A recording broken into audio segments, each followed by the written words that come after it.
5 airport police pinasisibak ng DOTR dahil daw ho sa korupsyon. Talagan man.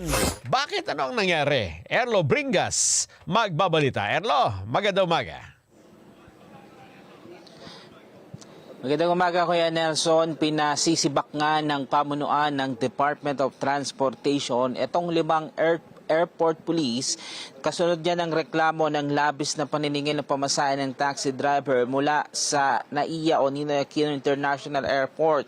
Ayon sa DOTR, suspindihin muna mga ito at idadaan sa investigasyon hanggang tuluyan na silang matanggal. Dagdag pa ng ahensya, inamin kasi nung taxi driver na nag-viral sa video na sa kanya na napipilitan itong magbigay ng 40% ng kanyang kinikita sa mga airport police. Sakaling mabigo naman ng magbigay ay pag-iinitan daw ito ng mga airport ng mga nasabing airport police at hindi napapayagang makapasok sa NAIA. Nang dahil dyan sa nadiskubre nga ng DOTR, natasan na rin nila ang Manila International Airport Authority na investigahan ang nasabing kalakaran.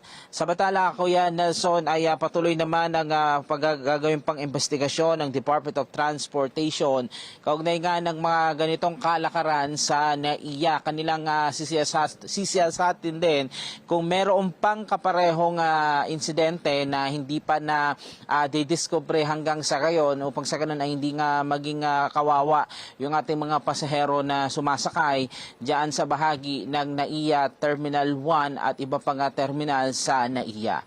Yan muna latest, Erlo Bringas para sa 100% balita.